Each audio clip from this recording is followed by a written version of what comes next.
God damn. Smoke some of this with this.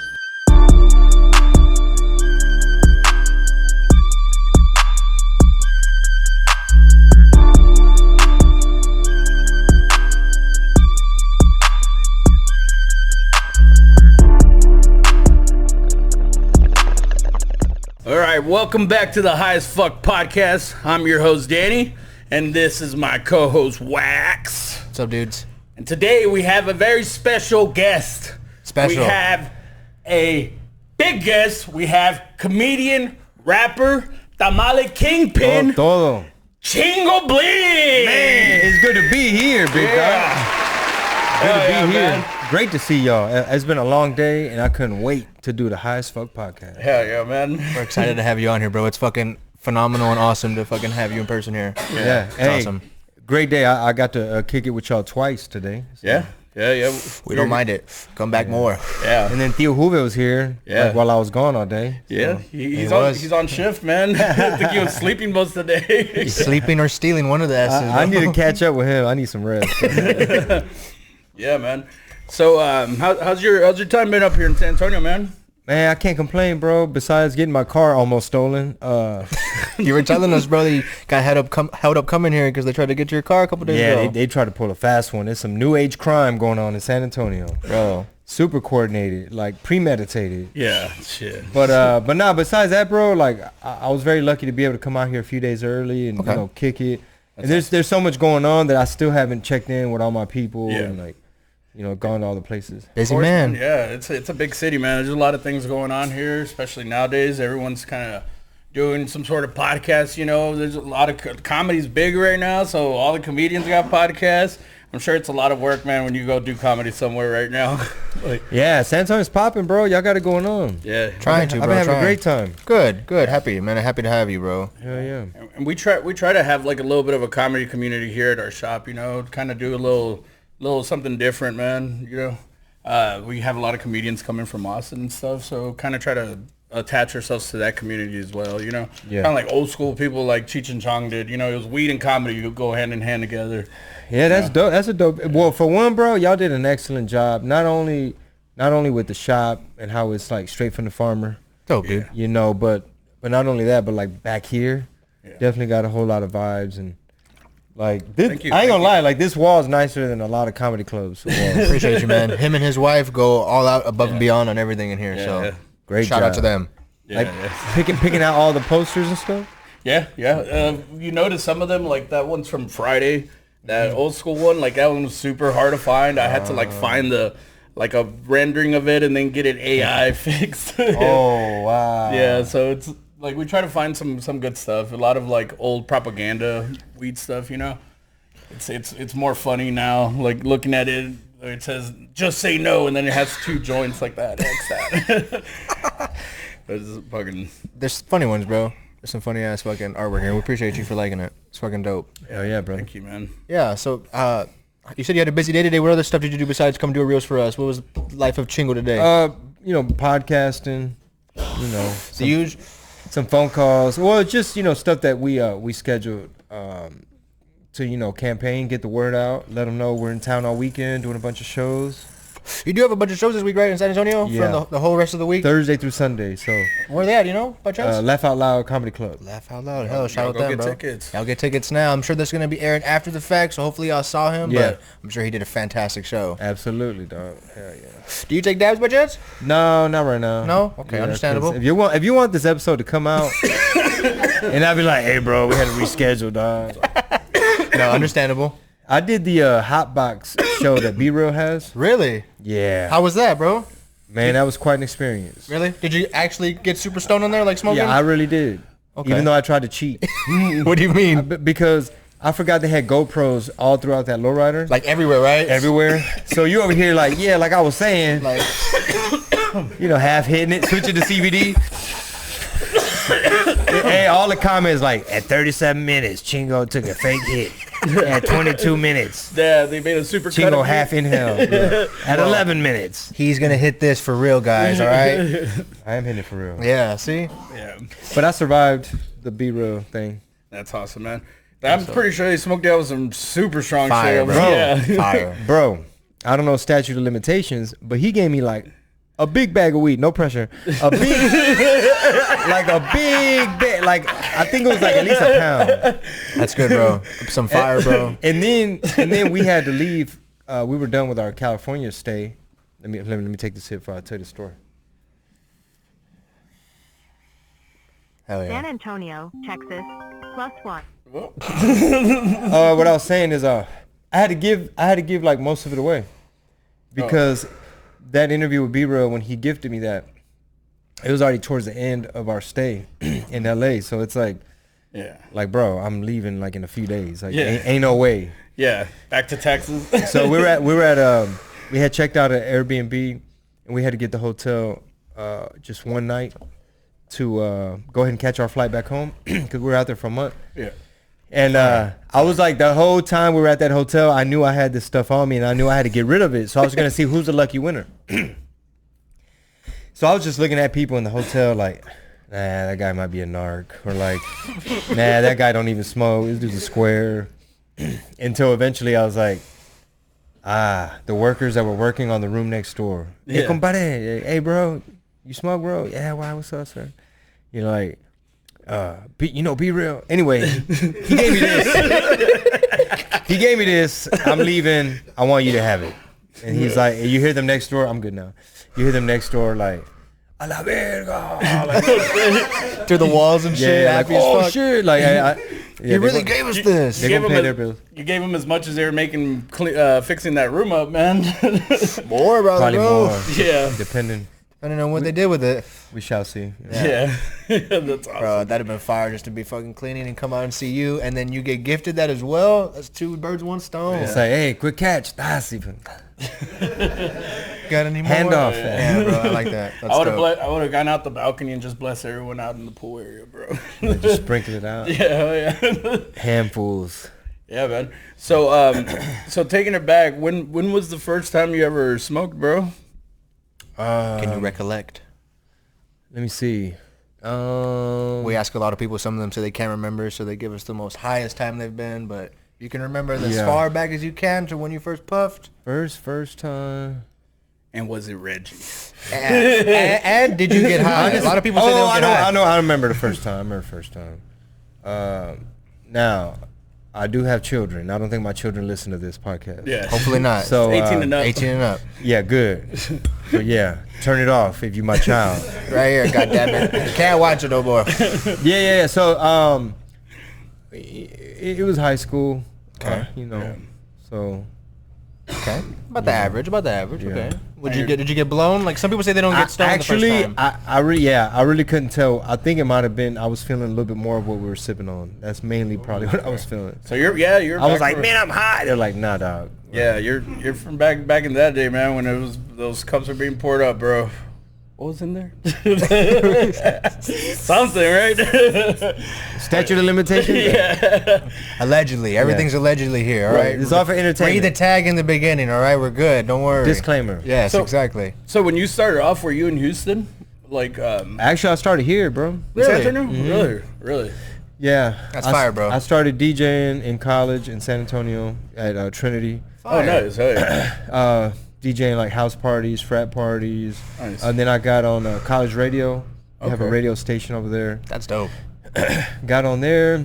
Also sold mixtapes on the weekend at Poteet Flea Market and, That's and where I would a see few that. others. I would see Poteet all the time. A few others. Like if Poteet was slow, Yeah. you'd like call a homie like on the other side of town. Hey, bro, it's popping or what? Man, it's starting to pick up. Man, I don't know. Yeah, well, just wait a little bit. I'll let you know. Yeah. And it's like, man, let's pack up.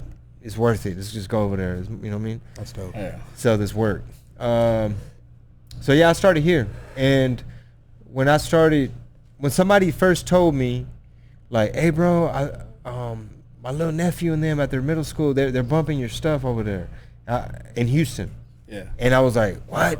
Because to me, Houston was like, it was like a big dragon that I would never be able to slay. Yeah. Because it's like, nah, bro. Like, when they would tell me that, I was like, you sure? Like, what school? You sure it wasn't like Dallas or Corpus Christi? Yeah. They're like, no, it was Houston. I'm like, for real? Like, oh shit. Even though it's home, but it was always just intimidating because I always just felt like Houston was just more like a harder crowd, like a tougher crowd. It seemed like to me, like they weren't gonna accept you. Like you had to already have been blown up. It was probably all in my mind, obviously. Obviously, Yeah, because you fucking on top of the game right now. but that was the consensus. Like that was the assumption that like Houston, man, everybody thinks they're a superstar. Yeah. Everybody's like, oh, you got a CD? I got a CD too. I could see that though over there. You know? I could see everyone trying to be some sort of in the game. It's like Kind of like, you know how they say like the Apollo Theater where they'll boo you? yeah. Kind of like that type of vibe. Okay. Like, they're not going to show love, basically. Yeah. But Hey. Do you remember They when you like got over that hump of just being kind of local Texas to more broadening out the states? Like, do you remember that little year hump you the song that kind of put you there? Do you remember that? yeah, I'm trying to remember like what song or what year. Because I remember going to Poteet or Strawberry Festival and seeing you there all the time, jean shorts, cowboy boots, all the time, bro. Me and my dad all the time. So that was really cool. Just we were trying to hustle, bro. Trying to get known, you know, trying to sell CDs and stuff. That's dope. So when we first started venturing out, I would have to say when had probably like when Baby Bash was like, hey, I'm doing a DVD and I want you to be the comic relief. You'll be like my co-host, and we're gonna go to Vegas and California and all these different places. And I was like, okay. I was just like fresh out of college. I think I had started taking like real estate classes or something. And I was just like, dropping out of that. I'm going on tour. Yeah, so I'm gonna be in a DVD. I'm acting now. Yeah. I'm the shit. And so I think that happened first, but soon thereafter, once I started getting a little bit more organized, like with my big sisters helping me, like my family backing me up, that's when like one of my buddies made my website, and I was like, okay. So we went and got a P.O. box. Yeah. And then on my website, it was like, all right, here's the T-shirt design. Print this out. Send the money order. Put what side. You're filling out a whole questionnaire. Put your address. Like, these kids having to do work. Okay. And then we're like, all right, we're live. Let's see what happens. And then my sister and I were like, I don't know if it was the next day, a couple days later, right? Yeah. It's like, man, let's go check the P.O. box. That's how you had to check. There was no Shopify app. Like, alerting you. It was like, you got to go to the mailbox. And then we're like, oh, shit.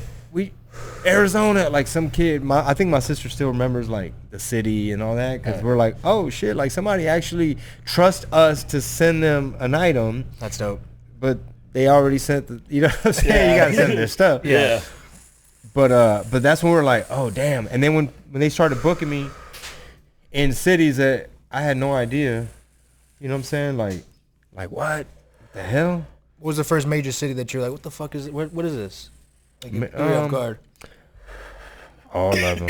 Because I had never really been anywhere. Okay. Like Mostly my mindset. I mean, I had been a couple places, but not really.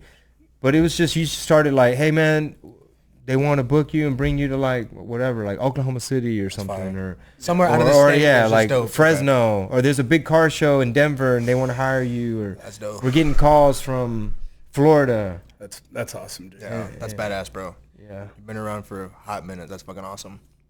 So so that's when you ended up in Houston, kind of when all that stuff. Once you got done DJing at the studio here or at the local college station. What was like your when you got over there? What was kind of your in? Who did you perform with? And We're in Houston? yeah, Oh, okay. How I kind of so I guess you were saying not Bumby, Baby Bash, right? Yeah, so yeah, Bash showed me love. I met him through Fade Dog out here in San Antonio. They had a song together, and Fade knew me from like the college radio and doing skits on people's CDs. And he's like, dude, come be in the video. Shout out to Fade. I'll talk to him today.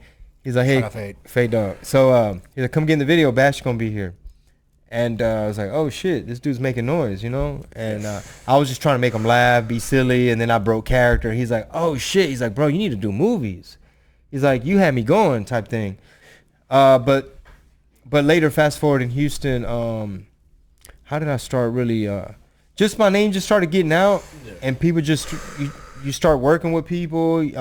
Seeing you're a nice guy in general type shit. But it's surprising because you think like at least for me, from my perspective, like if I'm a fan of Swisher House, Slim Thug, or whoever, I'm not thinking they're gonna like show me love. Like I'm wanna, thinking like, bro, yeah. man, y'all sweet, man, you DJ Michael Watts, you know. Yeah. But they're like, oh, Chingo Bling, like we've been hearing about you, type of thing. There's like respect. I've seen interviews where other rappers from Houston and from other places have said that one thing you have is hustle, bro. Like that's one thing that you Motivation. do. Yeah, you get it done, bro. And I've seen that, like, you know, like Don't take no type shit. Like you're gonna. so that's super.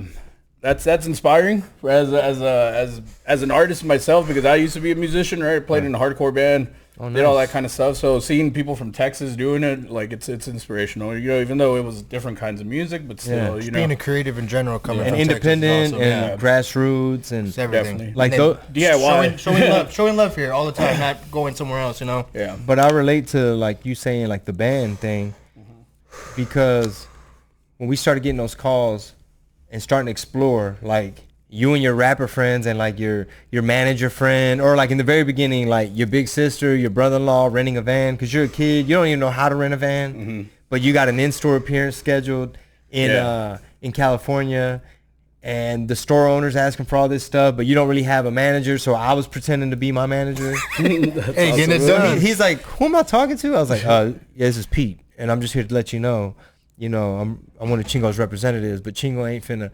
like, one thing about shit Chingo. from y'all either. And he wants it all. I forget what the discrepancy was, but the funny thing is, I'm there signing autographs in I think that was like Palm Springs, California, like Indio, Coachella Valley, and mind you, I had already dealt with the owner as Pete, the manager type of guy. So now we're there, right? And so he's thinking like, hey, did Pete come? Like he was literally like, what? Pete said that he was gonna have, that Chingo was gonna bring the whatever. I can't remember what it was, but I was like, hey, they're asking. Hold on, talk to them. So then I'm there signing autographs, and at one point, like I'm taking a picture with a fan, and my sister's all, Pete, look up, like Pete, and I'm just like. And the owner's like, what the motherfucker, you're Pete. You've been getting me. Hey, it worked. Hey, You wear multiple can't knock hats. the hustle. That's awesome, That's dude. dope, bro. Yeah.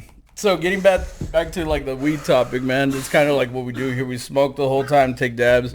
We'd like to Whenever you want, tell me. Yeah, we like to just kind of ask some questions, like what was like the first strain that had a name that you got, If you like, can remember. If you can remember, yeah, of course. Like a name that's like, how this is Chem Dog, it's been around for a minute, like if it was Sour D's or Blue Dream, something like that you remember. Well, back in the day, they used to have, I don't even know if these were like actual, this probably before they started making strand names or whatever. How do you say it? Strain? Yeah. Strains. It's probably before the strain names. Okay. They were saying like popcorn and Bubba Kush or some type of names where I was like, popcorn, or like Dro, yeah. Just generic terms for or a wide variety of like buds. in Florida, I guess they were generic terms, but in Florida they like Crippy. So I think it was like a specific underground strain. Or BC, you remember BC? Is that Kind Bud? is that- Yeah. Oh, Kind Bud. Kind Bud, yeah. I think all Kind Bud was BC Bud, which was like from Canada. Yeah. Yeah. That's all it really was? Yeah, that's well, it was different strains, but it was mainly all coming from like Vancouver area and stuff like that. Wow. But then whenever 9/11 happened, that all shut off. So then California kind of took over the market. But before that, a lot of bud used to, like in the 90s, a lot of bud used to come in from Amsterdam into Canada, Overseas down here, essentially, right? But then when they cracked, I get it. It makes sense. And then 9/11 kind of, they clamped down on the border, and all that stopped, and California's market took off.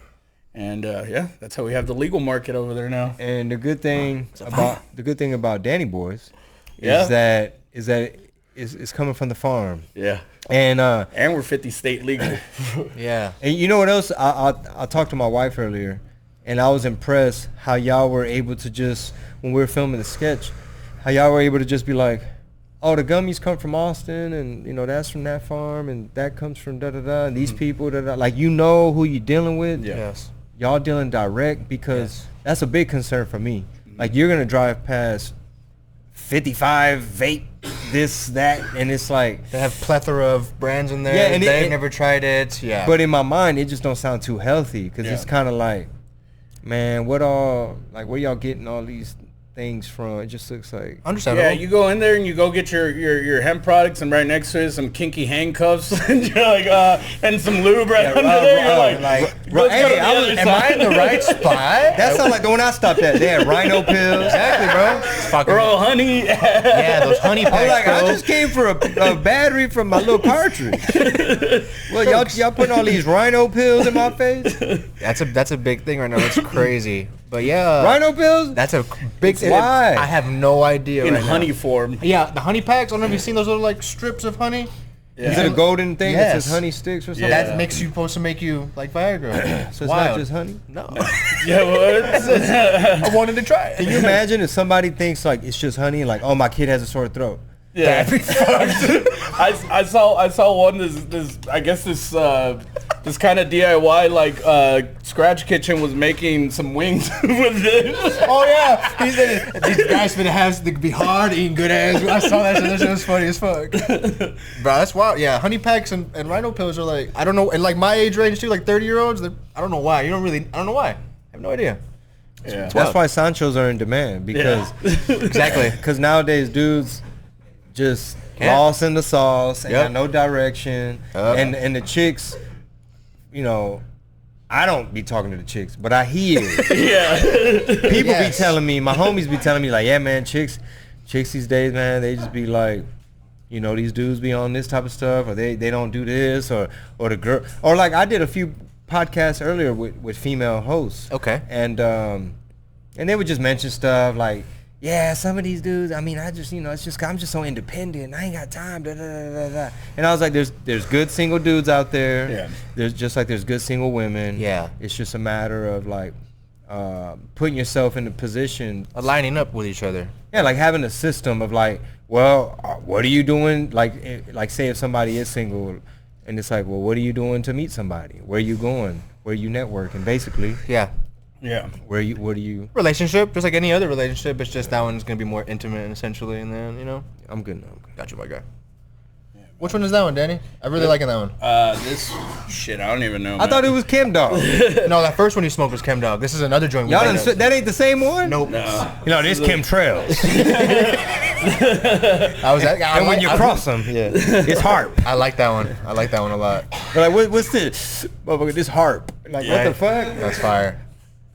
Yeah. It's when you mix Kim Trail with Kim Dog. It's funny. We have a roller that's our hash.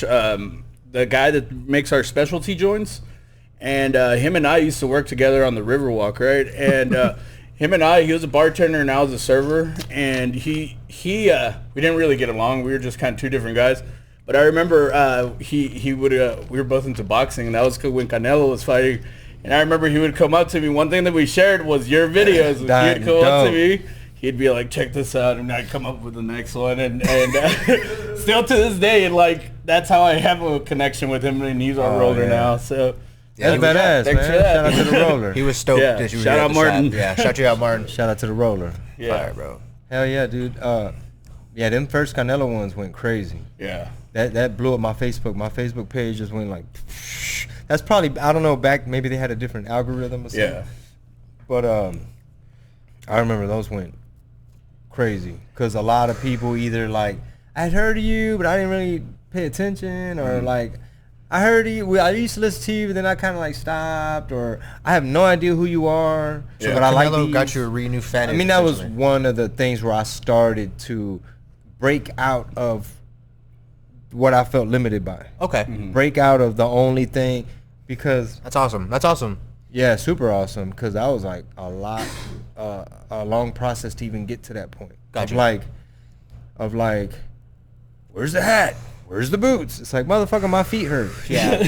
Where's the grill? My teeth shifted, and I'm old, and it's uncomfortable. you Yeah. know? Understand? Yeah. Could imagine. Yeah. Yeah. Cause, bro, can you imagine, bro? Like at a car show all day, wearing boots, a grill, can't even talk right. Yeah.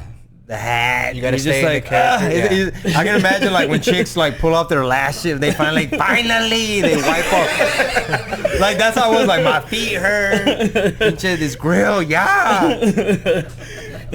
One of the tooth comes That's off funny. with it. So those were like the beginning ideas of what I was putting out, and people liked it so much that it was like, no, that's how I know you. Okay. That's what you are. Yeah. That's it. Don't do nothing else. Okay. Don't ever take the hat off, because that's I love the boots. That's you. Yeah. Why would you undo that? Yeah. That's a trademark. That's a walking logo, bro. Yeah.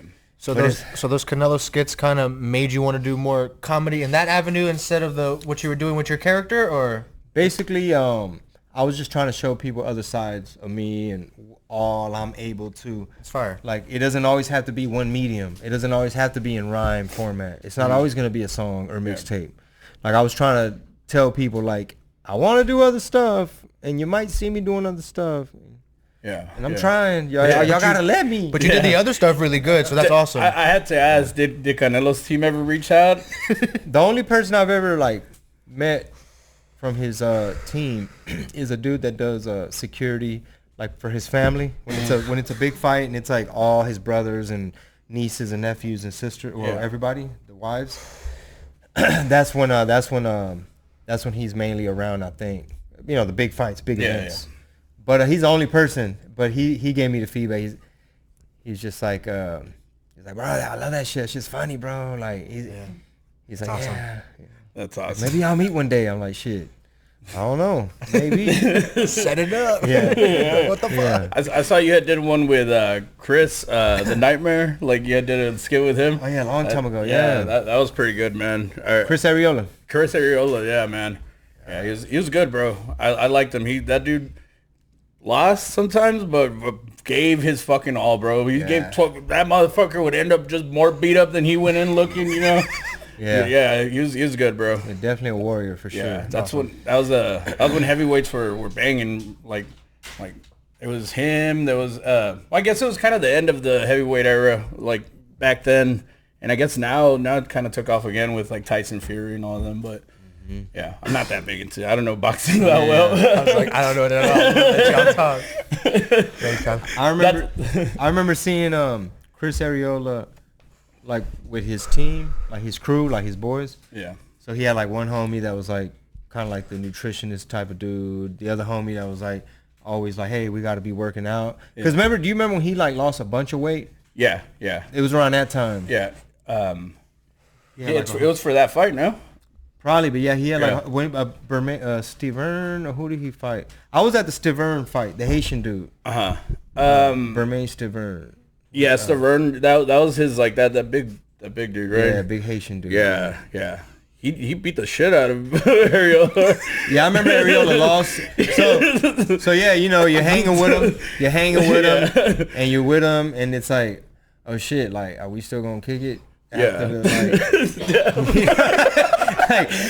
But like, we said still want to shoot. Yeah, like, hey, we said we was all gonna go to the club, right? Are you feeling okay, Bubba? You good, champ? Take a shot. You'll be alright. But I will say that, like, very professional to where like he set it aside. I just remember him just being in good spirits afterwards, and like a real warrior where you just like. Yes, that don't define. Stavern was murking like everybody at the time, though. That guy, that was, and I think they went all. Did they go all 12 in that one? I don't remember that part, but I just remember Stavern telling him his strategy after. Being like, I try to tell you, dog, you always do this when I do this, and I was setting you up. And in the 5th round, that's when I started working. Oh, damn. Yeah. Someone knowing they're going to whoop your ass and then tell you afterwards how they did it. Or at least having a plan. As to how I'm going to do this, and that. He really did fell this, for all of and it. that. Hey, man, I could never be a boxer, bro. So all fucking power to them, bro. Yeah, that's hard. Yeah. Yeah, I wish. I pretend in my head, bro. Man, if I could go back to being 14, bro, I'd be the best fucking boxer. Pinche puro golden gloves aquí, carnal. The pride of Eagle Pass. Hell yeah, bro. Danny Chavez. Pinche billboard. With a joint. Like the old school boxer. Yeah, like that. Like the Notre Dame. Yeah, exactly. Come on. Hell yeah. Welcome to Eagle Pass, Texas, the birthplace of Danny El Maton. Hell yeah, bro. That's fire. That's awesome, dude. Did you ever do any boxing or anything like that, man? When you were younger? Nah, I just I would just like go to this one boxing gym at home in Houston and like just go get a workout in. But obviously at that point, I was already like a 30-year-old out of shape rapper. That was just like, man, I just gotta do something. Yeah, just a little cardio. Something, right? Get some little frustration out. And then my homeboy Crew Bob, he's one of Derek Lewis's coaches, Derek Lewis the Beast. Yeah. And he works out of a gym in Houston. So there was like a time period where I would book like one-on-one mitts for like an hour. Like, all right, man, double jab, bye. Try to get a little, keep your chin tucked, elbows tight, sit into the punch more, yada yada. Yeah. So yeah, it's that part's fun. Yeah. So I like that. I did it at the Boys and Girls Club in Eagle Pass. Y'all lucky I didn't keep doing it. So you're really like that. Okay. For like a week. But knocked you out or what? You were telling me earlier that you like to do jiu-jitsu now, like to kind of keep you healthy, keep you mentally I'm healthy, telling you, fucking keep you a little loose in the limbs, in the mind. Yeah. Are you a belt or you just go for Blue fun? belt? Blue Yeah, I belt. got a Fire, blue belt. fire, bro. Hey. Fire. Yeah. So you're Oh look, it came in handy. so you can fuck him up, right? You can put him in I'll fuck you up too. Hey, no. I don't know what y'all know. I have no. He might know some shit. I'm real full right now. Got that Bill Miller sitting right here. So,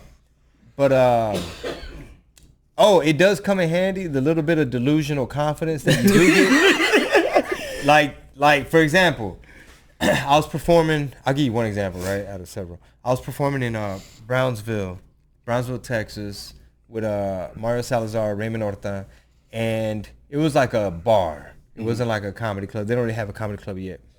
And so like I'm performing, I'm like somewhere in the middle of the show. I think at this point Mario and Raymond are outside smoke break, and I'm up there doing my thing, and the dude in the front is like obnoxiously drunk, maybe not all there, just kind of like throwing me off, like, and then what, like, like he's just there, like, and he's with a chick, and it's kind of like when that happens, there's decisions a comedian, there's choices that a comedian can make that's either gonna be like, bro, you had a funny moment, the clip is viral, you brought him on, you won the crowd over, everything was great job. But there's a lot of little options and things. So somehow we ended up at, shit. Yeah. I'm a blue belt. What you really want to do? I got the blue belt in the car right now. Let me put it on. Yeah. Now lift in my shirt. I had it on. No. Oh yeah. But it was just enough to buy myself some time as to like, where the fuck is Mario and Raymond? Like, shit, they're out. They're not even in the building. There's like no security really. It was just kind of like a bar, and I'm just thinking to myself like, well, I'm not gonna budge back an inch. Yeah. You're gonna have to come. This is right after Chris Rock got slapped too. Oh, damn. So they were testing. I was already up on They were like seeing what they could get away with type stuff. I was like, I had to be like, motherfucker, this ain't Chris Rock. I'll slap you back, boy. Chris Rock is what you're gonna get.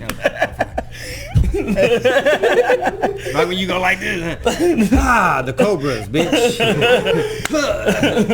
Boy, side clinch. Just putting somebody in a good old-fashioned full Nelson, bro. That's always nice enough to like embarrass him. Stop. Where are you going? Facts. That's just funny. Yeah, because now I look at security at like comedy clubs different, or out in public period, like clubs and shit, where now you kind of know, where it's kind of like we were doing, I don't want to say the name of the club, but we were performing somewhere in Florida, and it's starting to get more specific. In Florida on this street at this time. It's right by Mar-a-Lago. So the security guard, he comes in there. First of all, I'm already noticing the eyebrows is already like real clean, and the little polo kind of tight. What's up? Hey brother. You know, he's like, hey, I'm your security tonight, and I'm just like, oh, that's what's up, bro. So shit. So like, what do you know? What do you do? How you train? What do you train or what? He's like, huh? Nah, I just what? And I'm just like, so like, what? How you grab a motherfucker?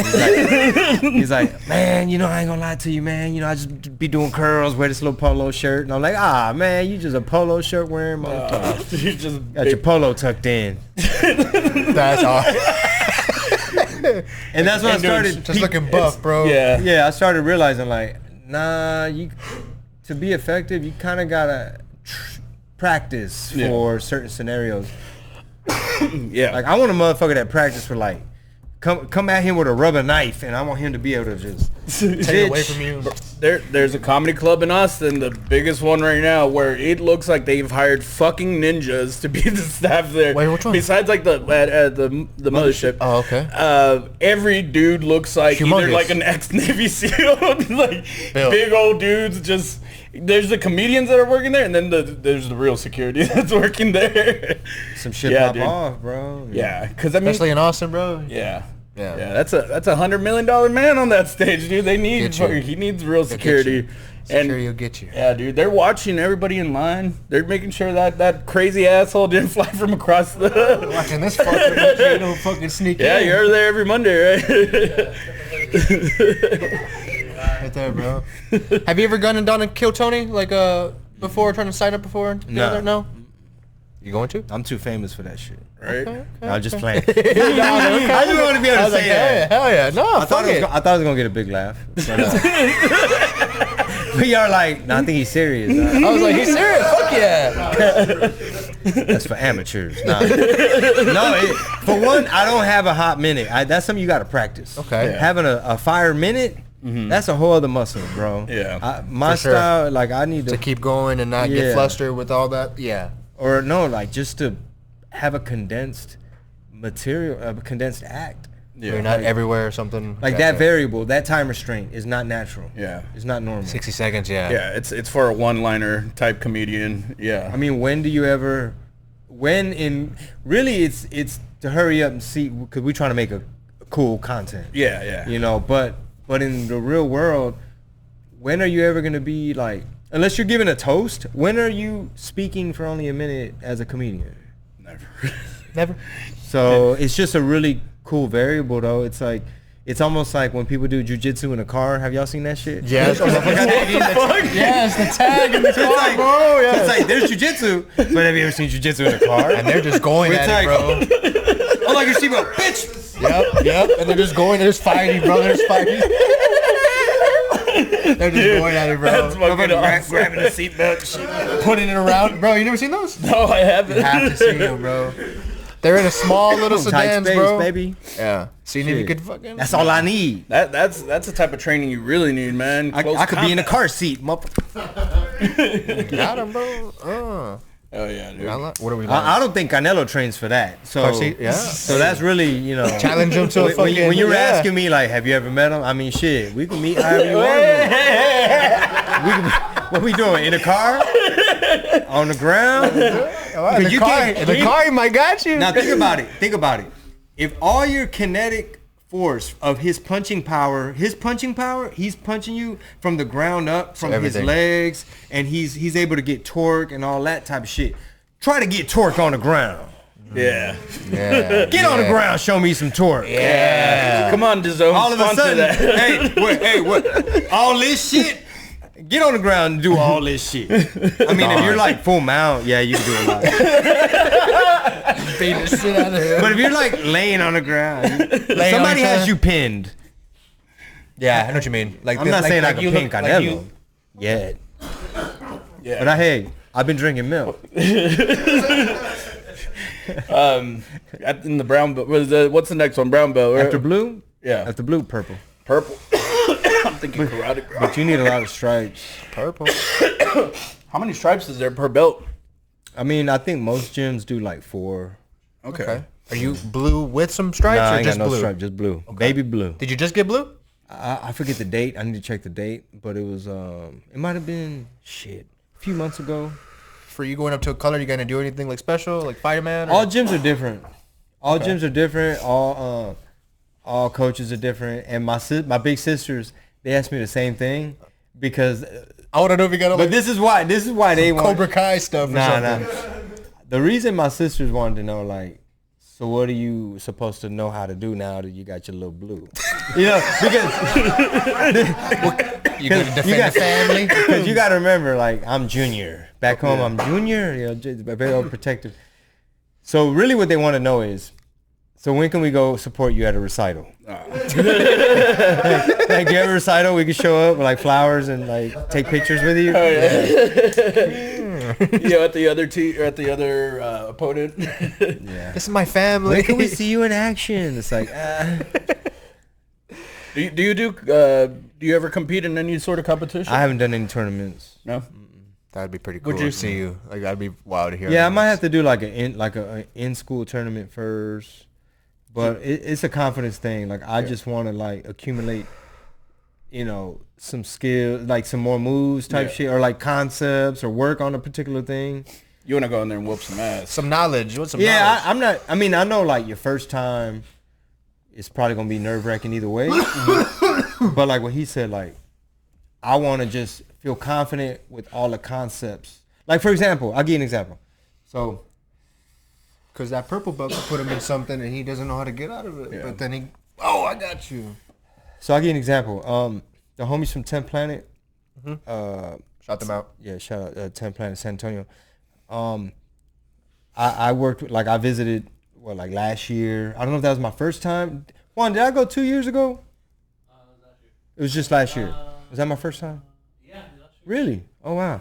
Oh yeah. I want to say, I could have sworn it was 2 years ago. But anyway, so obviously a year ago, I was way greener, like, just knew way less. So they were just like, oh man, this dude, you fucking white belt. Like, you just doing all types of shit. This time it's like, oh, all right, okay. Hey man, okay. No, you went twice.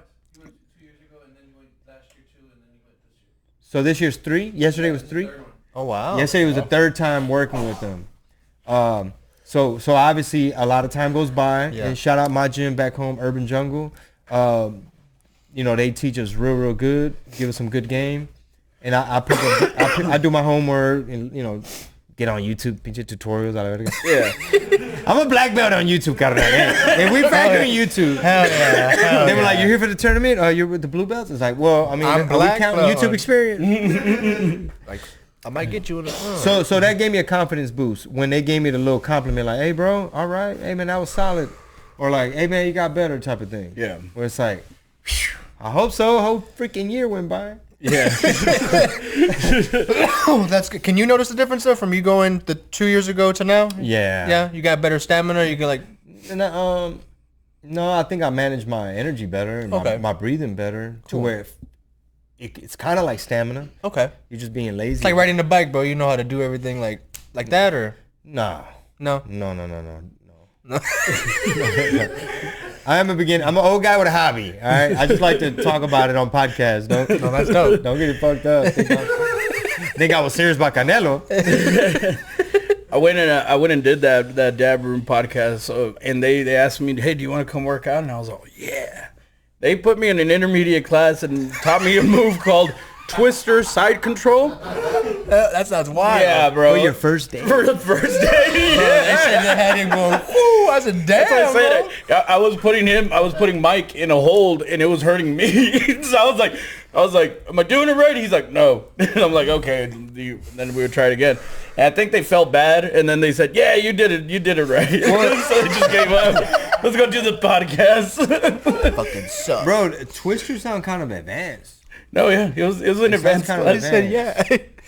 Yeah. Like I think I know what move you're talking about. I know what a Twister is. I don't know about Twister side control. No, well, it was side control to Twister. Into the Twister. Yeah, Twister something, yeah. So a whole transition. That sounds complicated. Yeah. It For was his first time? Fuck yeah. Yeah, because High as fuck pre-hand? Fuck yeah.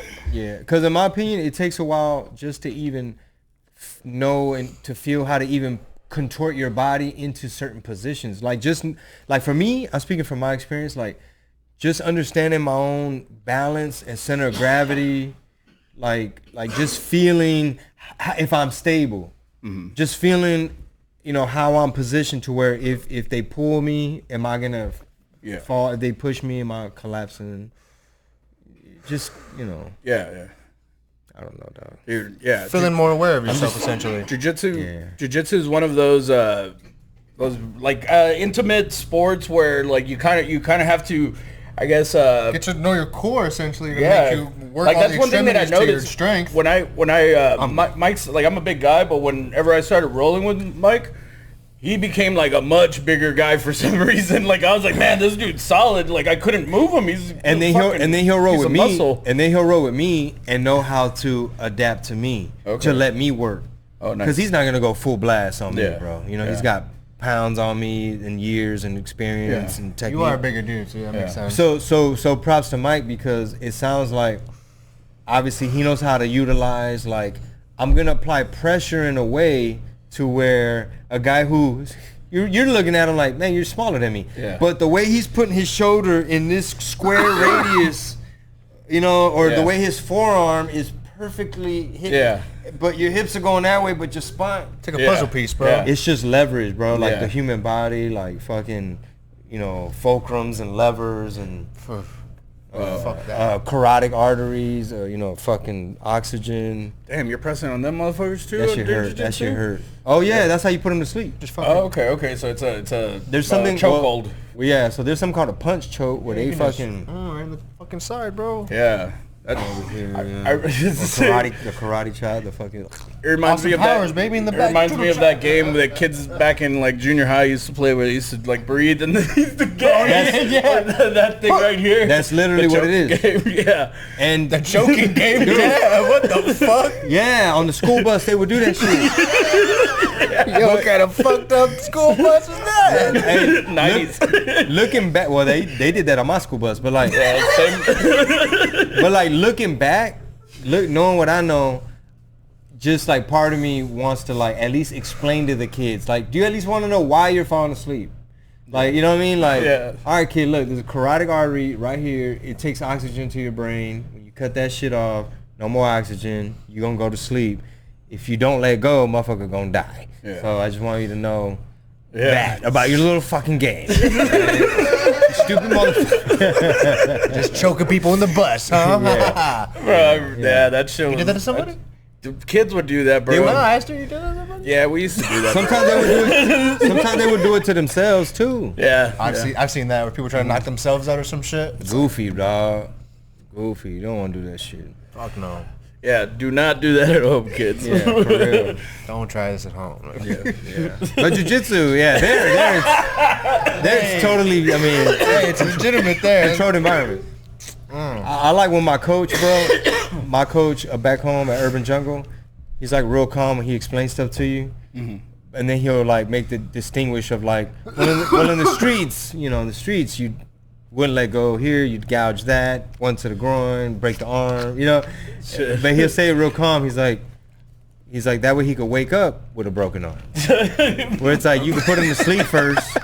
Like, put him to sleep first and then arm bar the fuck out of him. It's like, god damn. That's mean, dude. I showed He's like, why you think they call us Urban Jungle? See, look, here go the sticker right here. The gorilla from the... That's fire. Yeah. Shout out. Shout out Urban Jungle. Yeah, for sure. There you go. Yeah, man, that's fucking awesome, dude. Yeah, jiu-jitsu is do you watch a lot of UFC and stuff? Dude, unfortunately, like, I have to watch replays because we always got something going on with the kids to where it's like, dude, you're not watching, you know, freaking Sugar Shane or whatever. And it's like, man, I'm at this piñata, bro. And, like, I gotta be the one pulling the piñata. It's my kid's piñata. Yeah. I can't do what I want to do. I understand the struggle, bro. It's always some family event or something, bro. Yeah. Family comes first, though, and then, bro. Facts, yeah. Facts. I saw that you have a podcast with your wife. Mm-hmm. Oh, that's Yeah, awesome. we do it sometimes. That's the thing. Where it's like, hey, after groceries, like, we really got to knock that out. And it's like, well, who's going to take the baby to ballet? And I still got to do this thing. And it's like, all right, just fucking forget it. Yeah. You know what I We'll mean? get to I'll just do a solo podcast. Yeah. Yeah. It gets tricky. It's something I would want to do with my wife, so Yeah. I'm just I'm asking for your opinion. Is it good? just like Is it worth it? I mean, just like anything, bro. Like if you're gonna be able to make the commitment and just be consistent, or at least be realistic in terms of like, look, we're just doing it for us. If we do it, we do it. If it's once a month, it's once a month. Yeah. But if it starts turning stressful of like it's Monday at noon and Yeah. there's Yeah. a glitch. Yeah. The fuck? See, we when we had the baby, we wanted to do one called "The Baby's Asleep" and just like try to be like kind of quiet and see While the like baby's asleep. and see how long we could go, and maybe it might be a 5-minute episode, it might be a 2-hour episode. All right, she's up. It's over. Yeah, What do you have, boy, Bye. girl? yeah, What do you have, daughter, son? yeah, daughter. Oh, yeah. little She's girl. up. Episode's over. Yeah. Bye. Well, yeah, she's 2 years watch old, that. so now. Oh, cool, man. That's a fun age. Yeah, it's fun, dude. But yeah, man. So do you do any more music like rap shows and stuff like that, or not necessarily? Yeah. rap shows, No, but yeah, hip-hop no. shows, The what? hip hop shows. Yeah, so like we did a couple hybrid shows where it's like sativa with the indica. Nah. It was a comedy followed by like a music show. Okay, that's cool. hell yeah. And it was a lot of work. It just more comes with it. Yeah. Especially when you're trying to do both. But also for these comedy shows that I have this weekend at the Laugh Out Loud, if this is up, we're gonna like mix in some stuff. So like some of my, musical guests might pop in at the end, type of thing. So yeah, that's always fun. Yeah, where it's you cool. get to like do a variety of things. Yeah. Yeah. Yeah. Curated how you want it to be. Yeah, it's a mini concert essentially. Yeah, it's an experience. Yeah, and it goes with me. It goes with like my whole trajectory and everything to where people probably damn near come to expect it or maybe not be so surprised or whatever. Yeah. And it's dope to like differentiate because it's like authentic to me. I'm not like trying to come up with something that's gonna like what's something other comedians aren't doing. You know, it's just like, nah, I already was kind of doing it and we just people been asking. Yeah. I see you like being able to do like incorporate like your early music and kind of your come up in music and do like a one-man show, kind of like how John Leguizamo used to do those long format stories, dude. Yeah. I could see you incorporating your music, your comedy, everything. Dude, it, bro. Not the That'd be name, cool as fuck. not the name drop, but you know who told me that? Andrew Schultz. Nice, yeah. So you and Andrew Schultz, Nice. smart dudes. Yeah, dude. It's fire. Definitely something. It would be cool. Dude, I'd bro. watch that, bro. Yeah, in a heartbeat. Well, yeah, because I feel you on that because a lot of the stories and things that I do talk about, sometimes it would be helpful to be like, bro, do you have a picture of that Halloween costume of you telling that story? Like, can you do this and it plays or like when you're telling a story about being in the club, like do the lights change and what pops up on the screen and like everybody, like you had to be there. Everybody got backed up on. And like I can just see the picture of like, that's Coco Loco, Houston, Texas, 2004. Like you had to be there, Yeah, that's cool. T-Town, that's the Roxy, That's yeah, dude. Diddy White Party. No. Yeah, I wasn't there that long. No. I left early at that one. We were gonna ask you about that, bro. Even if you wanted to bring it up. Yeah, I'll talk about it on all the shows. Okay. What would you like to know? Man? Yo, what's all that baby oil for, baby? What's all that baby oil? How much did you have to bring? So was it BYOB? Yeah. Bring your own baby oil? Yeah, how much? I got my bottle. Can I get Hey, in? so like out of them 1,000, like he had different scents. Yeah, Like, no, right. Lavender. I wasn't at that kind of party. Oh, okay. Darn, man. Shit. Shucks. Yeah. And that's a good disclaimer too, because unfortunately you have real victims, allegedly, with what? Allegedly. Right, I don't want to mess up y'all's podcast. Allegedly. We don't give allegedly. And we got lawyers over here. Yeah. Even though we high as fuck. And unfortunately, I feel like when too much, like I want the truth to come out. Like I want to know what's up with, what's up with them tunnels up under the thing. Yeah. Like what happened with Lil Usher and Lil Justin? Like everything, like everything. What all were y'all doing? Type of stuff. Like you know what I mean? You corrupting people and like. We thought you were a hip hop producer, but you were a party planner on the side. Oh yeah, kingpin essentially. Something crazy like Jeffrey Epstein rap game. Hell yeah. But what I'm saying is like mixed in with that is, oh, this person had a look at this person had a picture with P Diddy, or like this person had, or this person said ain't no party like a Diddy party, and it's like, okay, look, LeBron probably was, you know, but if somebody else had said it, it'd be like, well, you don't know which party he's referring to. He had a couple regular ones to throw off the feds, you know. Right. You can be a freak and have a regular party. You got regular parties too. That way, you know. Hey, maybe that was a regular party to him, dog. That was his version. Yeah. Or like pictures where they're like, look at this person standing next to P Diddy at a party, and it's like, yeah, but they weren't all freak offs. Yeah. You know. Yeah. And who? Some of them you have freak leaks, you have freak offs. Freak ons. Yeah, day freak offs, night Yeah. freak offs. We're doing it during the day. It's more clean, okay? Fuck. So you didn't go to any? No. Nah, it was just that one. It was Houston. Y'all could Google it. I don't know if it was 2005, but it was All-Star Weekend, the White Party. So, Hey. so here's the thing. Yeah, I was bragging at the time, but now it's like I just got white chicks in my head. I just got white chicks in my head. Hey, it's all white party, motherfucker. no, because at the time we didn't know what he was up to. Oh. So we just thought like everybody wanted to kick it with this. Like if P Diddy's, you know what I mean? Like what? So Pitbull is the one that told P Diddy about me. And was like, you need to sign him. You need to sign him type of thing, right? Pitbull was trying to help me out. Shout out, Mr. Pitbull. International. Now looking back, it's like, I know he wouldn't set me up. I know he didn't know Were you either. the Justin Bieber? He didn't know. Take that new man. Take him. He was us. Please take him. Take him. Oh man, y'all spinning up new theories, bro. Like tornadoes. Did he try to Bieber you? Yeah. Come here, Chingo. Come here. Did he have you? Can you make this bling?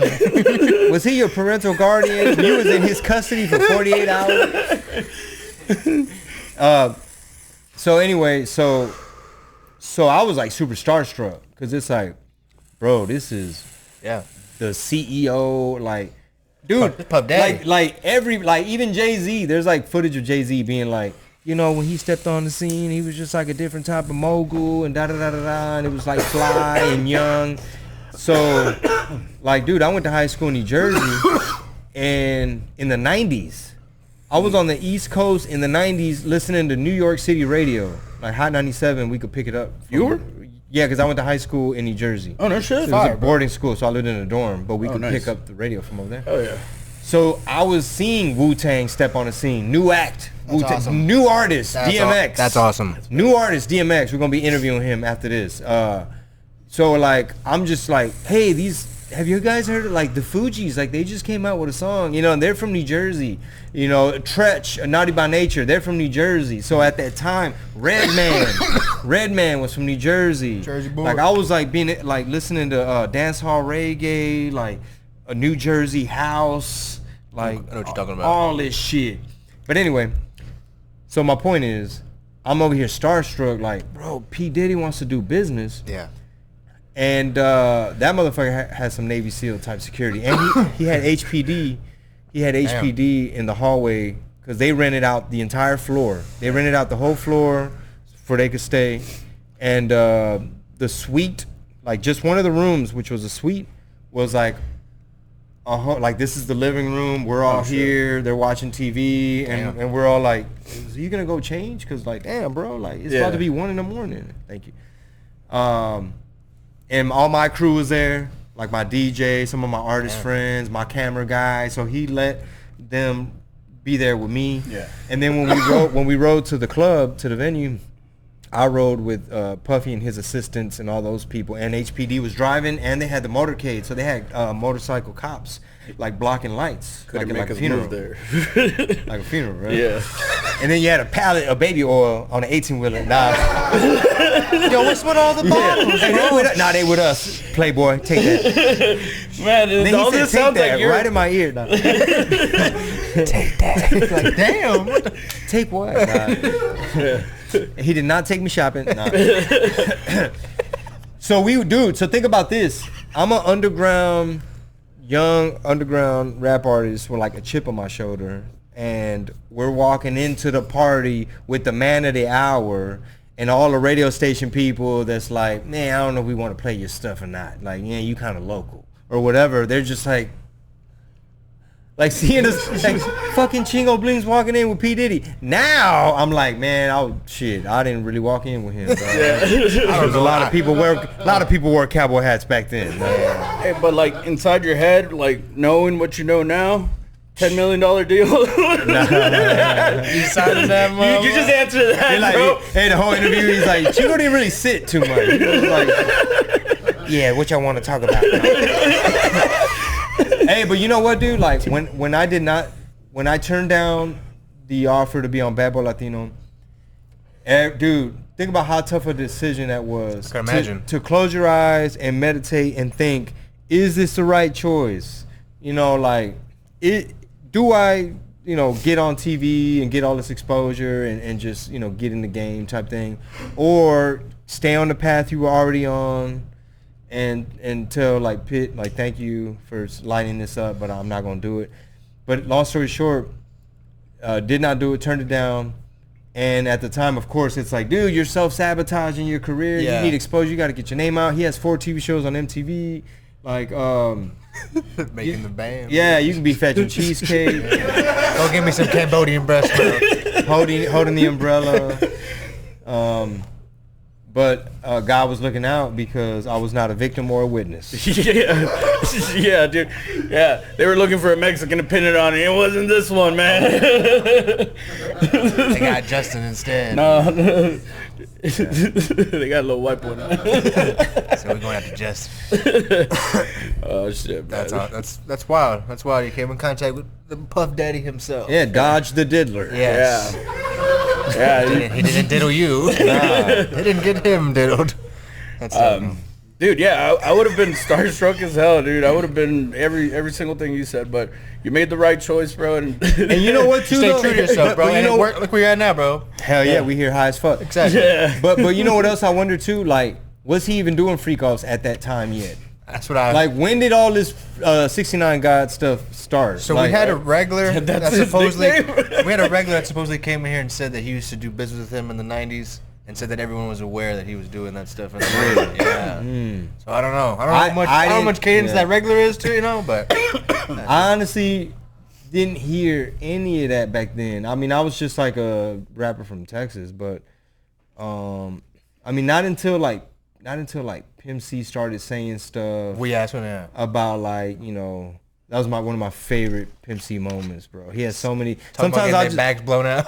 yeah. But, we all know, who was in the Range Rover with the boy. yeah. There's so many. Dude, like, Pimp C's my favorite rapper for a million reasons. Awesome.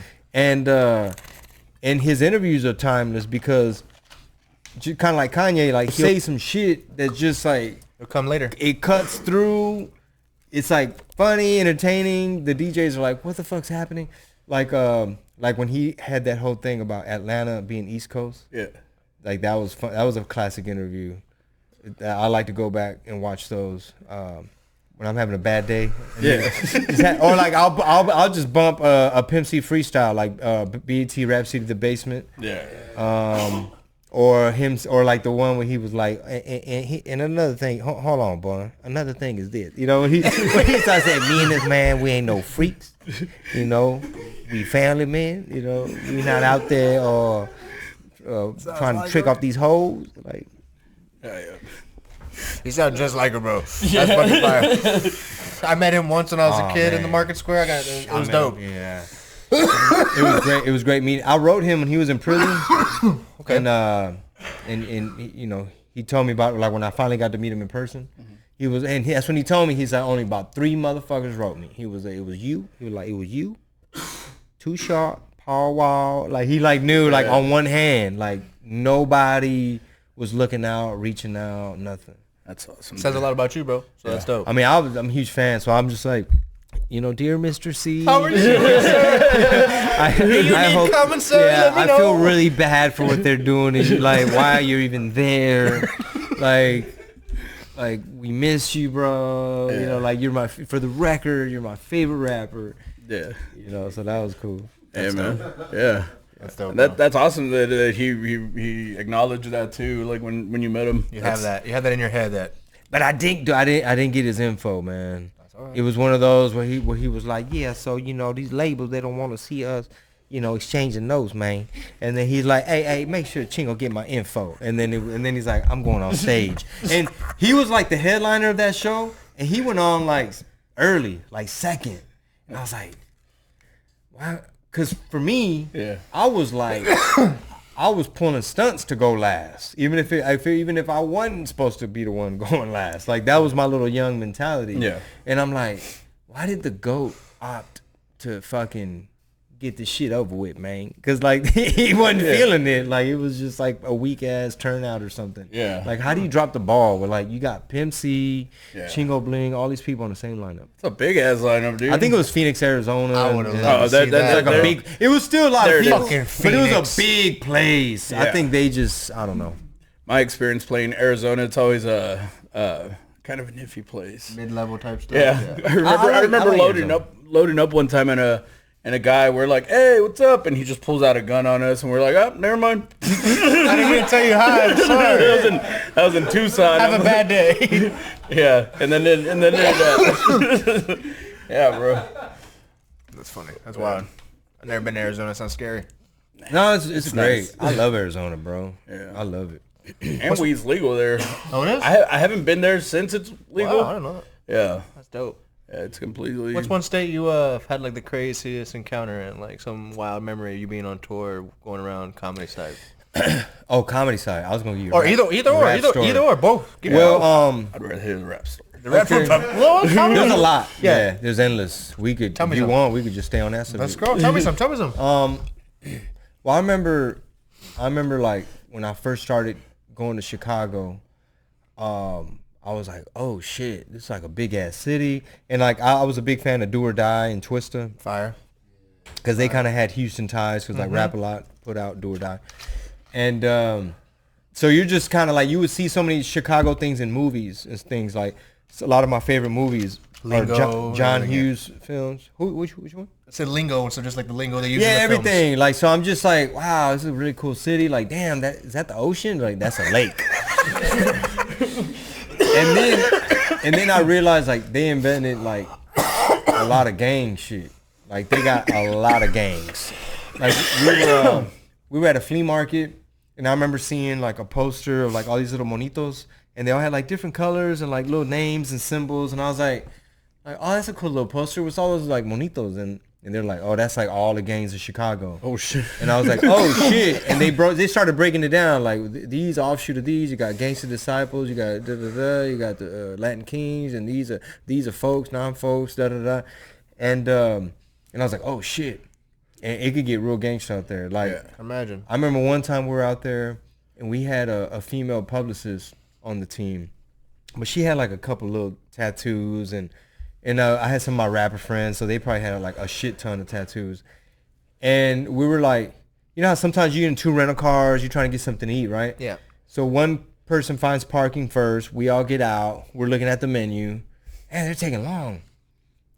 You know, they're looking for parking. So when they come in, they're just like, hey, we just got like checked out there. And it's like, even with the girl, they're like, that's mainly like they were checking all of us. Like, where you from? What's going on? And then one time we're at a flea market and we put two and two together and we're like, oh, everybody at this flea market's all wearing the same colors. Like the workers. And we're like, that's not the flea market uniform? Like it gets deep. Yeah. Scary. Deep out there, yeah. Yeah. Chicago sounds scary. You know, and what do you think about the music out there, like the drill rap and all that stuff? I like a lot of it. You know who has interesting rap music too? Detroit. Oh yeah. They got a bunch of crazy shit coming out right now. Right, I remember Danny right Brown there. when he. Yeah, Danny Brown. Yeah. Brown's fire, I know bro. he's in Austin now, I believe. Danny Brown Yeah. show, baby. Yeah. Yeah. Yeah, dude. He had me on there. Yeah. Yeah. Really? That's awesome, bro. How was that? It was cool. It was cool, yeah. Because He's a he's cool guy. crazy. He yeah. seems wild. He seems Yeah. like a I wild would love character. to have him on here. Seems like a wild fucking character, bro. Yeah. Yeah, he's super cool. But Detroit was dope. I performed there a couple months ago. Oh, lit. Had a real good time. Dope. And they got one of them big ass lakes over there too. Yeah. Like Lake Michigan or some sure there's that something, right? No, I think Lake Michigan's on the west side of the state. Okay. I'm not too sure. They do have big I'm lakes. not but 100% sure if I even they saw have water. sand and it looks like fucking ocean, bro. But I know get- Canada's right there. I and, get exactly what you mean, bro. That's fucking wild. But yeah, they got some fire food too. Yeah. For sure. Do you what's some notable acts from over there? You were saying some Detroit? like yeah. You mentioned some Chicago ones, so Yeah, honestly, some of the people that my homeboy was playing, I'm not gonna remember the names, bro. But it's one like Danny real silly Brown. dude. Well, yeah, Danny Brown's like obviously you got like people that are known like Eminem and but like some local ones that are just yeah, low I just in don't Detroit. remember, man. I'm not like You okay? real studied, so I don't really remember. But there's one dude named like I think Miles. I think his name is Miles. That sounds familiar. And he does a good job. Like I respect it and I love it because a lot of the stuff that I would do comes from that same mindset, which is just like you take chances and you trying different shit and you trying to stand out. But like the Miles guy, like he does like some like random little singing, like I had a bitch, had a bitch, it was her birthday or whatever the way he says it. But it's just like it's one of those it's polarizing where it's like half of us are not gonna get what the hell that is. And when I first started, first time I had to go on stage here in San Antonio, I was just gonna like host. Like I literally just started hosting. They were like getting to perform songs didn't come till later. It's like, Okay. motherfucker, we're just gonna have you the funny guy, bitch. Get up there and introduce everybody. Okay. And then how am I gonna go from that to headliner, to having my own tour and doing my own, being the top of the bill? Yeah.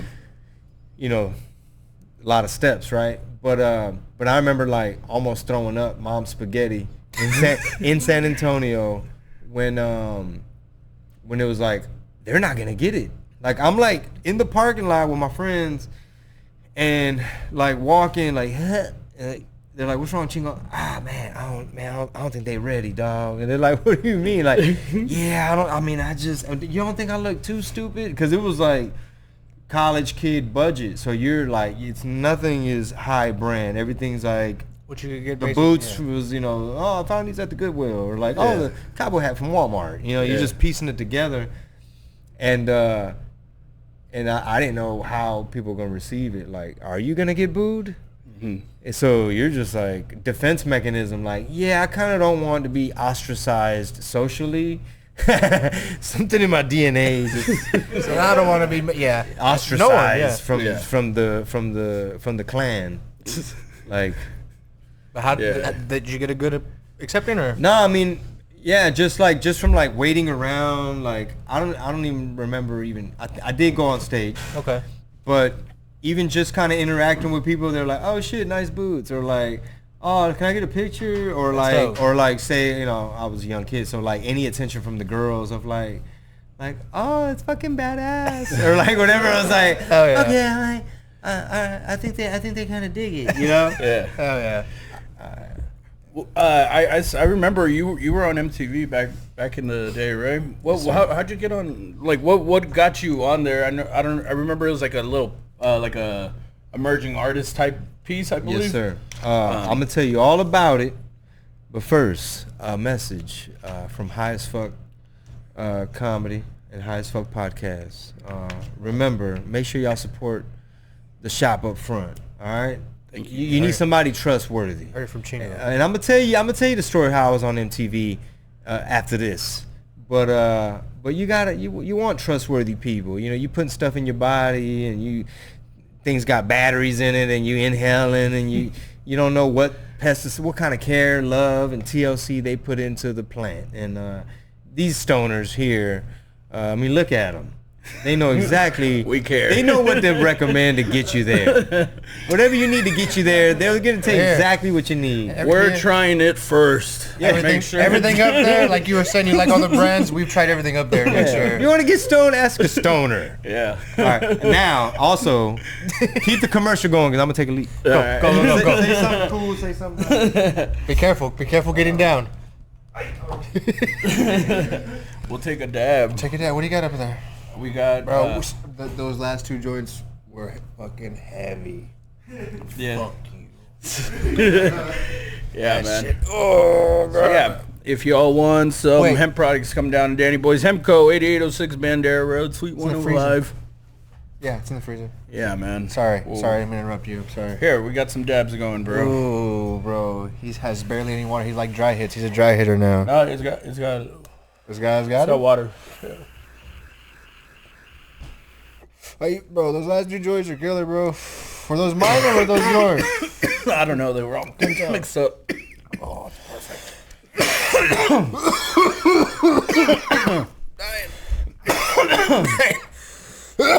Dying. The fuck was that? What was that? This one is Sonic Boom. I felt it. Sonic Boom. I fucking felt it, bro. I fucking, what is it? The bomb right there. I fucking felt it. Shit. All right, so look quick. We didn't mention everybody, but we do got everybody in the background. We got Della in the background. We got Flapjacks in the background. We got Listo in the background. We got Nico in the background, and we got Chingo Bling's manager in the background. I don't want to mess up his name. Juan. There we go. I messed up a name earlier too. They made fun of me. I suck. All right, we're back. You missed it. We were dying. Fuck. Took a fat dab while you were in the restroom, man. Hell yeah, man. Yeah. Do you ever dab? Have you dabbed? What's your experiences with dabs? Nah, I don't think so. They might have given me a little. I don't think so. You're scarred by the hot dab, right? You got access to it too early. Took it way too hot. Nah, I really can't remember, but I tend to that tends to be another level. Yeah, It's black belt shit. Yeah, a lot of people who like experienced it back in like 2013, 14, whenever it was in its infancy. They used to burn that shit red hot at like 1,000 degrees. You're not supposed to put anything that hot in your lungs, so people were having like full hallucinations. They didn't know how to take it, so you would heat up the little things you see. Right after it turns unread, take it. Yeah. Hot as fuck. Yeah, and Burning all that shit. So that experience kind of like it adds, Scars you. and then also the material was also really bad back then. Not So clean it up. so it was real dirty. Had a lot of solvents and stuff still in it. So people would get like bad experiences, bad coughs, all that stuff. So if like I always tell people, if you tried it back then and kind of it scared you off, try it now when like you have things like this that burn at like a lower temperature, like less than like 400, and you use stuff that's not processed with like chemicals. You put stuff in there. It's like rosin. That's like just pure like plant matter that's pressed out of it. So that's one little plus to trying it again, and it's super clean. It's super clean in comparison to smoking flower. Like if you ever got into it, you just try a little bit. So what's the portable version? Like hypothetically, if I'm like at a comedy club and need to have not have to be like, man, let me pull over and go to Danny's shop and Yeah. I would say one of our in-house Terp Cabana rosin pens would be the best portable Yeah. thing. It's about that size, all one little sleek thing, and it's like and you're that's taking. that's considered dab. Yep. Yeah. And it's like It's a dab pen. Yep. Oh, Yeah. So all this oil that would be in here is melted down and put in a little cartridge pen. Well, give me one. And I need to see what that looks like. Put it on camera we'll for get you some, man. Yeah. It's super sleek though. Like it's legit, maybe that size. We're gonna get you on our AC right now. It's crazy, and it gets you blown like you're taking a real dab, which is why everyone loves them here. They're like hot I sellers. could do that one So a lot of before this is the same stuff that's in a lot of those that's for you. cartridges. Take it. Yeah. Thank for you. you, It's bro. grape gas. You take that off. It takes a regular USB-C charger or USB-C charger, and then You just take that off and then what? start puffing. Just pull, You just inhaling that. and then just turn. Yeah, take as much as you want. There you go. We got him to take there you a go. fucking dab, baby. He's freaking out, man. He's freaking out. Freaking It's hallucinating. out. Man. Yeah, he's freaking out. No, but Tapping in there. that's those are one of our hot sellers here of our in-house stuff. Besides the edibles, those go quick. Oh wow. Okay, So- I learned something today. Yeah. Terp Cabana. So essentially, everything that's in like this little jar right here is all that in there. Yeah. That's our in-house brand. It's a little play on Taco Cabana. Oh, in house. Yeah. I fuck with it. Thank Yeah, you. man. Yes, sir. Danny makes all the artwork. He tries really hard. We get super stoned and. Yo, I never told y'all the MTV story. Oh, tell us. I had to get dabbed out first. Yeah. Diddy pops out. The dab brought me back. Had to weave it back in. Yes. So the so the MTV thing. Shit, growing up as a kid, MTV was an institution in America. You had like Pizza Hut, NFL, like MTV. You know what I mean? It was like back when they showed music videos and all that. TRL and stuff like that. Yeah. All that stuff. So I remember, let me think. I think the first time they included me was this segment called My Block. And I believe Houston was like the pilot episode, like the prototype. So somebody, a genius New Yorker or somebody out there in New York must have just pitched the show idea in MTV where they're like, all right, we're going to get Sway Calloway and he's going to be like the host and we're going to go to Houston and go to all these different hoods, interview all these different artists because there was a lot of buzz, right? I almost feel like maybe some of the labels had some behind the scenes say into like, you guys really ought to like make a show called My Block. Like, you sure you don't want to make a show? Like maybe like Sway Calloway's on the line. You sure don't want to? But somehow, some way, I got included in the list of like, hey, we're reaching out, we're shooting a segment. You're one of the people on the list, and let's schedule something. The producers want to know when they could interview Chingo, type of thing. So I was like, damn, talk about lucky. Like, lucky, like the skin of my chinny chin chin. Like, to be included with, it's like you just made the team. Like, you just made the cut. Hell yeah, dude. That's an awesome experience. And so I was putting tamales on MTV. I had a rooster on MTV. I had this taco truck out there from the southeast side, Edgebrook, Taco Madre. I had Taco Madre in the shot. So, like, people from Houston, like young Mexican kids were like, yo, this motherfucker took them to Taco Madre, bro. Like, on Edgebrook. They got MTV on Edgebrook where all the food trucks are. And this motherfucker got the pop trunk. I had the pop trunk. I had the airbrush on the shirt. I had the boots. That's awesome. And I fed Sway. I fed Sway some tamales. He just gives me like vegan vibes. Or like he don't eat pork. I don't know. I'm just assuming. I can't give him güey, atáscate un pinche puerco, güey. Like a dozen. I didn't see myself giving him.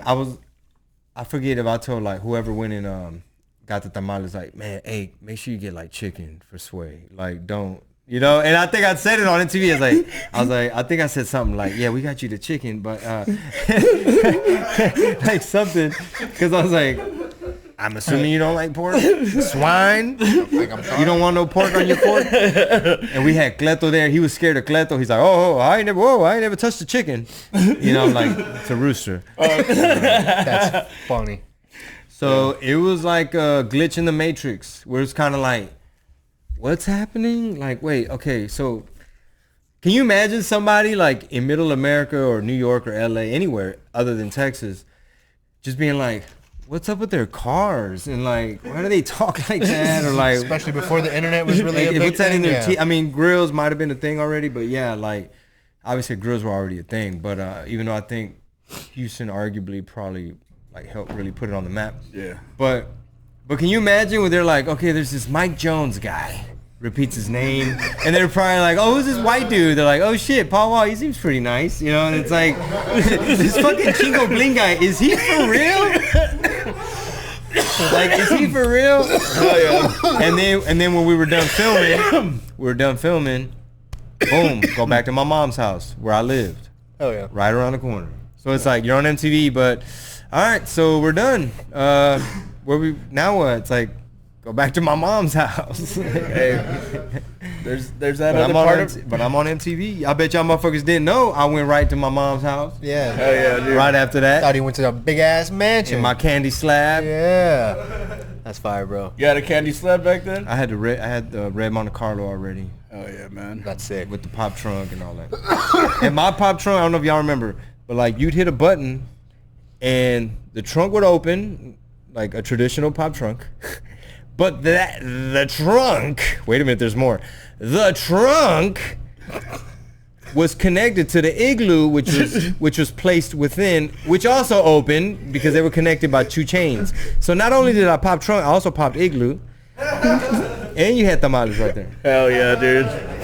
Fuck yeah. So That's what I remember, dude.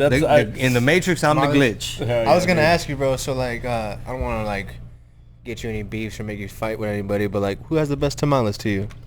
I've had some good ones. Best restaurant? Or Off top, well, honestly, restaurant don't even come to mind when I think of this subject. Okay, let's go. That's some good answer. There you go. I got some work in the freezer like right now. What we working with? I'm gonna tell you, I got some work in the freezer like right now. That if I let it thaw out, you put those pipe down. City to city, nationwide, back to my town. Nationwide tour, you gonna have to wipe me down. Yes. I literally had an old batch of our tamales. Super pinche frostbit at the bottom. Todo culero. It was all fucked up. Like the Ziploc had ripped. These bitches was frost bitten. Yeah. And I looked at them and I was like, man, I'm gonna have to fucking scrape them hoes off the goddamn. I was like, I'm gonna have to throw them away later. I don't have time. And then I come home at the end of the day, running all my errands, and I walk in. I'm like, man, somebody put tamales on the comal. I'm like, and my babysitter, she's like, oh yeah, los tamales que tenían ahí. Hey, she's from Mexico, bro. And this lady's very bougie about food. She revived she don't eat warmed up food. She don't eat leftovers. She'll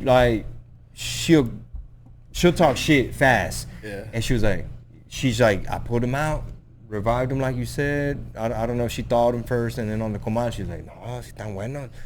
And I said, what? I tried them hoes. I went upstairs, cut the mic on. I said, I gotta talk my shit. Please press record. And that's when I wrote that rap. Really? It's part of a verse on the song where it's like, I got some work in the freezer light right now. That's that if I let it fire. thaw out, you put those pipe down. You know? Yeah. And also, not to just talk about our tamales, but these ranchers out of Victoria, Texas that sell cattle, Mary's Creek Cattle Company.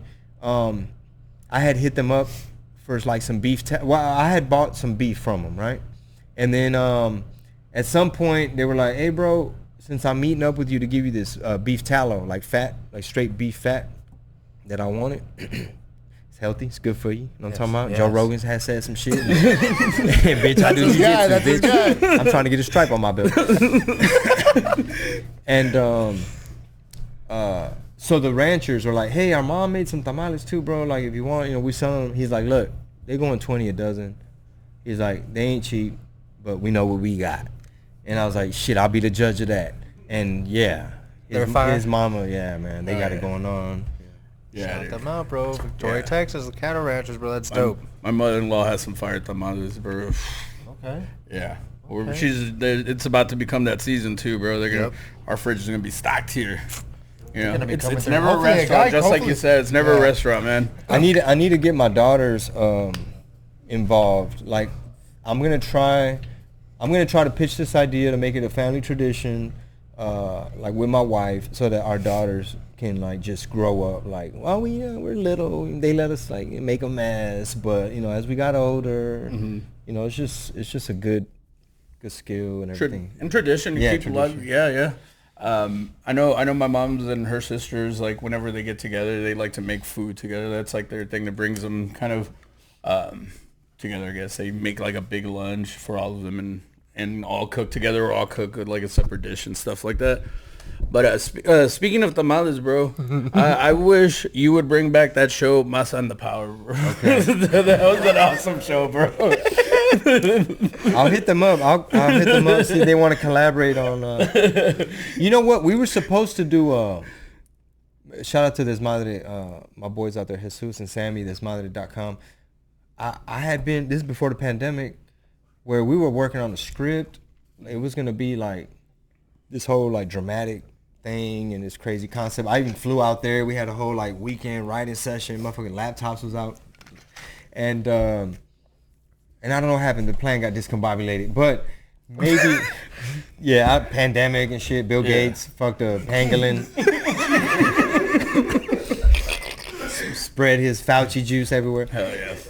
But anyway, I should follow up with them and see if like let's collab on something, even if it's not necessarily like Masa's back. Yeah, dude. Yeah, that was some awesome skits, bro. Like I think I watched the whole season one time over here where I was working, bro. Just YouTube. Yeah.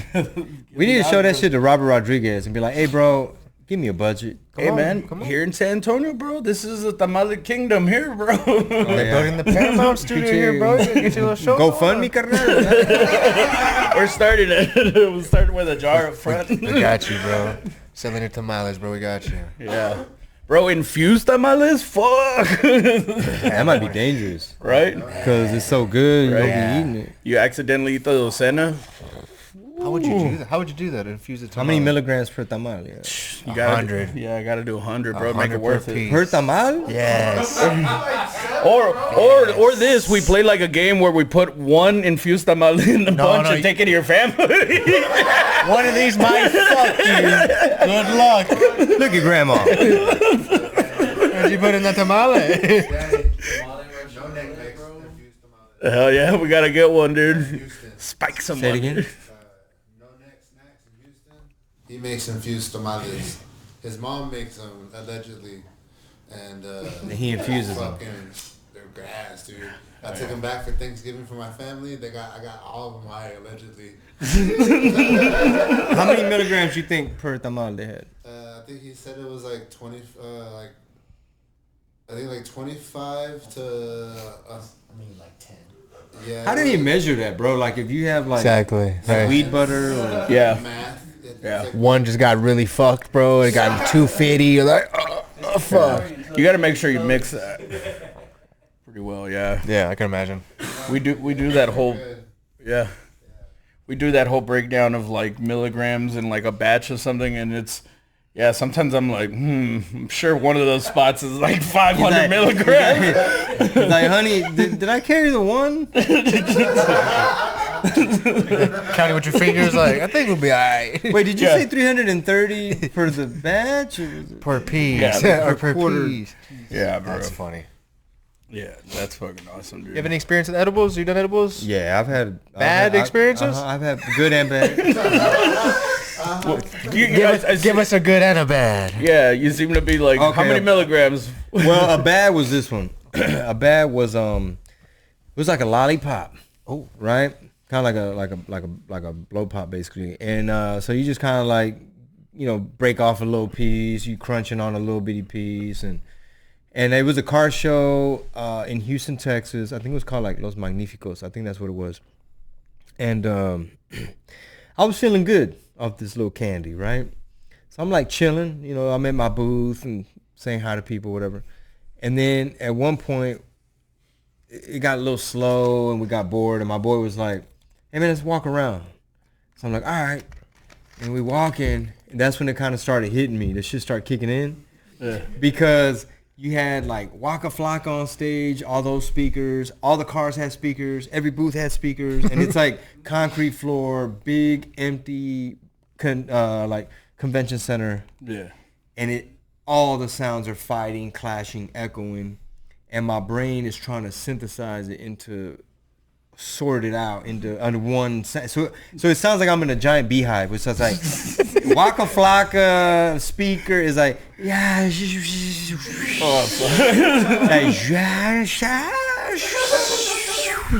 it's bouncing everywhere, and I was just like, oh shit. And then I think someone was coming towards me, but kind of slow-mo, like, let me get a picture. And I was just like, I need some air, And then I was like trying to find the energy to like step outside and like change my environment, touch grass.